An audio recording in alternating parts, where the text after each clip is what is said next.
Pada video kali ini, kita akan ngebahas pernyataan terbaru John Mueller dari Google, yaitu kualitas website tidak dapat diperbaiki dengan perubahan teknis. Nah, penasaran kan?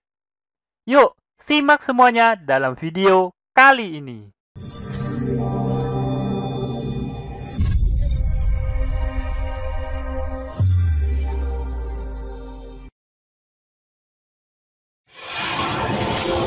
Assalamualaikum warahmatullahi wabarakatuh. Ketemu lagi bersama saya, Kanada Kurniawan, dan masih di channel kita Pro Jasa Web. Pada kesempatan kali ini kita akan ngebahas pernyataan terbaru dari Google, yaitu kualitas website tidak dapat diperbaiki dengan perubahan teknis. Nah, apa maksud dari pernyataan Google ini? Yuk, mari kita langsung masuk ke pembahasannya. Oke, jadi pernyataannya jelas ya. Kualitas website tidak dapat diperbaiki dengan perubahan teknis. Nah, informasi ini pertama kali saya baca itu di Search Engine Roundtable. Nah, ini screenshotnya Google, _, website quality can't be fixed with technical change. Artikel ini baru aja dibuat tanggal 9 September tahun 2021. Kemarin itu ya. Nah, penulisnya seperti biasa kalau Search Engine Roundtable itu pasti Barry yang nulis. Oke, kita perdalam ya. Apa sih yang dimaksud dari Google ini? Apa maksudnya? Kok kualitas website itu nggak bisa diperbaiki dengan perubahan teknis? Oke, bagaimana semua ini bermula? Nah, ternyata semua ini bermula itu dari sebuah tweet ya. Ini teman-teman bisa baca.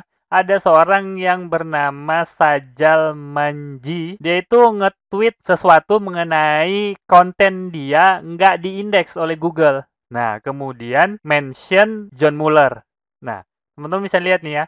Katanya kontennya ini dipublish tanggal 5 September, tapi 2 hari kemudian, tanggal 7 September itu tetap nggak terindeks. Nah, coba teman-teman lihat apa jawaban dari John Mueller. Ini menarik banget. John Mueller malah nggak ada menjawab kenapa alasannya nggak diindeks, tapi John Mueller malah mengomentari apa isi dari artikel yang Sajal Manji ini buat. Saya penasaran, kata John Mueller. Kamu ini nge-review produk atau cuma membandingkan spek produk gitu? Soalnya di dalam website kamu ini banyak banget produknya. Nah, jadi pertanyaannya ke barat, jawabannya ke timur gitu ya. Nggak nyambung. Saya nggak paham sebenarnya.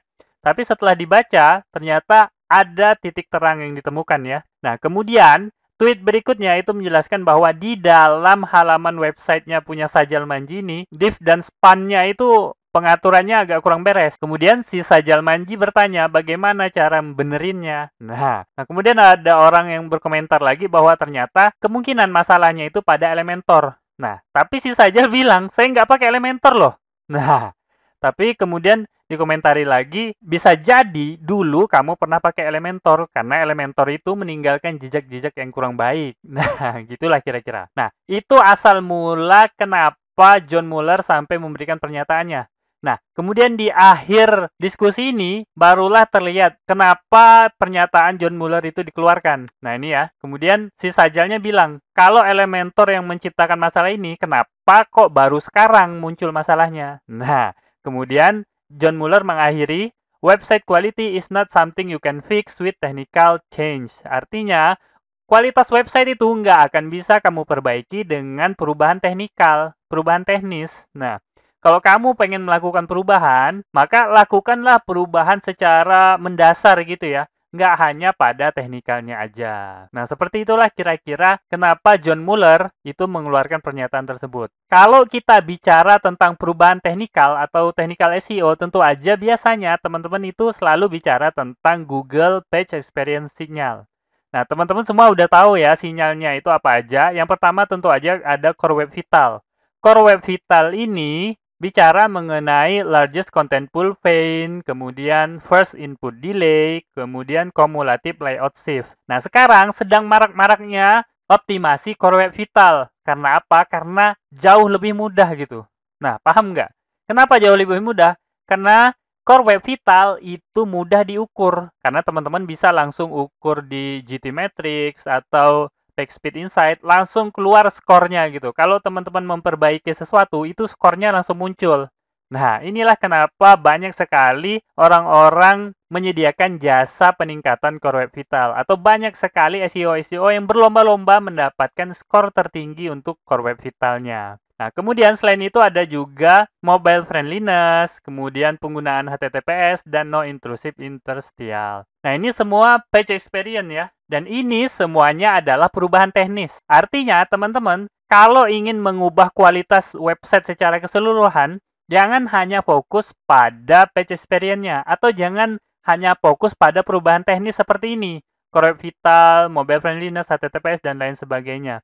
Bahkan ada juga yang nggak masuk page experience, itu ada skema, ada navigasi, ada misalnya tag title-nya, dan lain sebagainya. Nah, teman-teman jangan terlalu menyibukkan diri kepada perubahan teknisnya ini. Kecuali kalau memang teman-teman kerjaannya khusus untuk SEO teknis ya. Nah, kalau itu ya jelas 100% ngerjain teknis semua gitu. Di sini, John Mueller ingin menyampaikan kepada kita semua bahwa teman-teman harus ingat, selain ada page experience, ada juga page quality.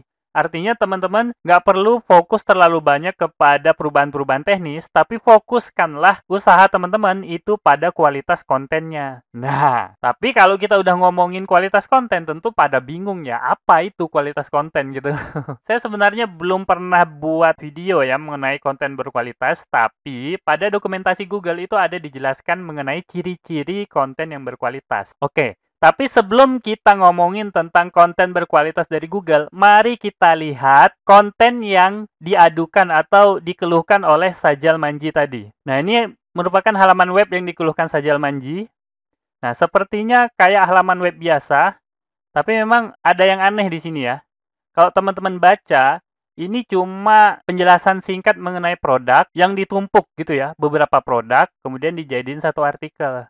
Nah, kalau teman-teman teliti, di sini ternyata ini ada linknya masing-masing. Kalau teman-teman klik, ini link langsung mengarah ke Amazon.com. Nah, artinya apa? Artinya, artikel ini merupakan artikel afiliasi. Tujuannya apa? Tujuannya supaya orang ngeklik, kemudian mendapatkan keuntungan dari pembelian yang dilakukan orang tersebut. Nah, kira-kira seperti itu. Nah, karena memang udah jelas banget nih ya, ada link afiliasinya. Kalau teman-teman baca juga, apa yang dituliskan oleh Sajal Manji ini ternyata nggak terlalu mendalam. Informasi ini bisa teman-teman dapatkan langsung pada halaman informasi produknya. Nggak ada review mendalam, nggak ada pengalaman pribadi, atau bahkan mungkin video ya, kalau teman-teman pengen membuat artikel yang lebih lengkap, bisa dicantumin video. Nah, tapi di sini nggak ada. Bahkan gambarnya cuma satu gitu ya. Nah, masing-masing produk gambarnya cuma satu, dan ini memang betul pernyataan John Mueller yang pertama. Ini masalahnya bukan pada teknisnya, tapi pada kualitas kontennya. Nah, ini kan gampang orangnya mau mendapatkan informasi seperti ini gitu ya. Halaman ini tidak memberikan informasi tambahan, hanya informasi-informasi yang bisa didapatkan langsung pada halaman produknya. Bahkan saya curiga kemungkinan artikel ini merupakan artikel yang otomatis di generate pakai mesin gitu ya. Karena memang kontennya agak kurang gimana gitu kalau dibaca. Nah, bahkan mungkin teman-teman pernah mendengar ya, ada yang bilang bahwa Google itu tidak suka halaman afiliasi. Nah, karena apa?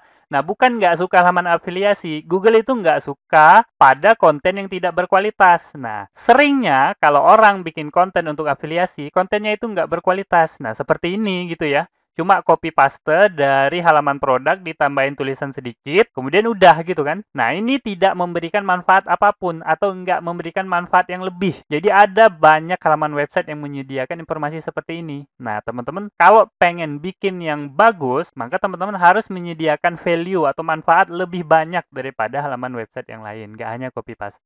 Nah, oke, kita kembali kepada materi kita. Pada kesempatan ini mungkin kita bisa bahas sebentar ya, beberapa lah. Karena kalau kita bahas semua itu mungkin bisa 1 jam videonya, karena Google itu menyediakan banyak sekali kriteria untuk konten berkualitas. Nah, sekarang kita bahas mengenai konten berkualitas menurut Google. Nah, ini sekali lagi saya katakan bahwa di dokumentasi Google itu panjang banget ya. Ada banyak sekali kriteria yang dimasukkan oleh Google. Kita akan bahas beberapa di antaranya aja. Yang pertama itu adalah orisinil. Artinya teman-teman harus membuat konten tersebut langsung gitu ya. Jangan copy paste atau hal-hal yang lain. Buat konten yang orisinil, maka konten itu akan dipandang berkualitas menurut Google. Yang kedua itu buat konten yang lengkap dan komprehensif. Jangan setengah-setengah.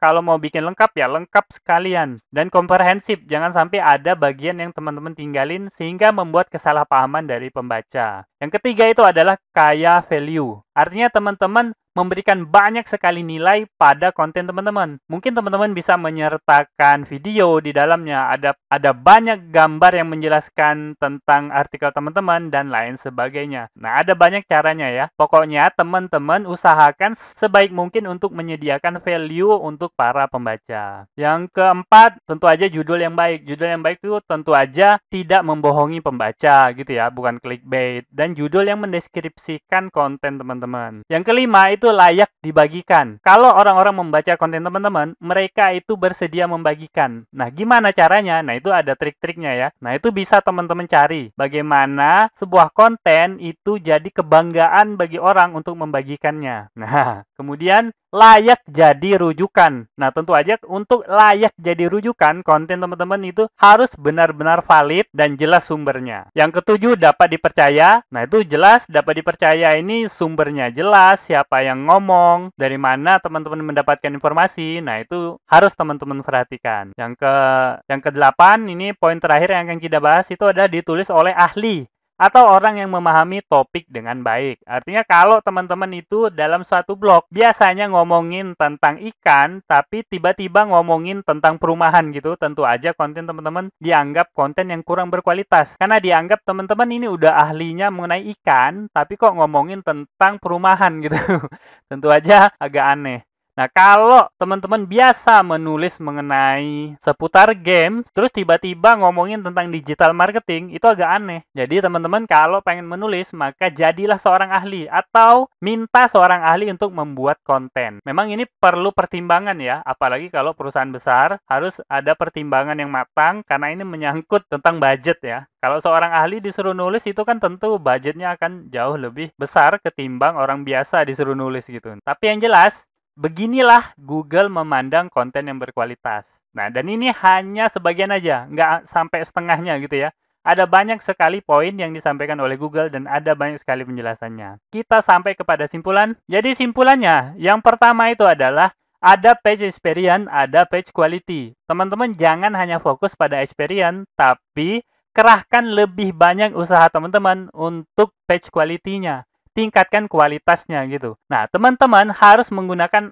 SEO yang holistik. Artinya, holistik itu kan berasal dari paham holisme ya. Di mana teman-teman memandangnya jangan bagian terpisah-pisah, tapi pandang sebagai satu kesatuan. SEO itu harus dipandang sebagai suatu kesatuan utuh di mana kita melayani pelanggan dengan baik. Nah, dengan begitu, tentu perubahan-perubahan yang teman-teman lakukan itu berfokus pada value dan manfaat untuk pengunjung website teman-teman. Oke, selanjutnya yang terakhir itu kalau teman-teman pengen membahas lebih jauh atau pengen pembahasan lebih dalam mengenai page experience, teman-teman silakan kunjungi projasaweb.com/Google Page Experience. Nah, untuk page quality-nya sayangnya saya belum selesai nulis artikelnya ya, karena memang panjang sekali dan videonya juga belum jadi. Nah, mungkin pada kesempatan berikutnya saya akan sampaikan kepada teman-teman secara lengkap page quality menurut Google. Nah, oke, mungkin itu aja yang bisa saya sampaikan pada video kali ini. Semoga aja video ini dapat bermanfaat buat teman-teman dan saya akhiri. Assalamualaikum warahmatullahi wabarakatuh. Oke, seperti biasa, jika ada yang salah dari apa yang saya sampaikan, tolong teman-teman ingatin ya, jangan sampai nggak diingatin, supaya saya dapat melakukan perbaikan pada channel ini dan pada diri saya sendiri. Dan jika ada pendapat yang berbeda, teman-teman bisa masukin ke kolom komentar, supaya kita bisa berdiskusi.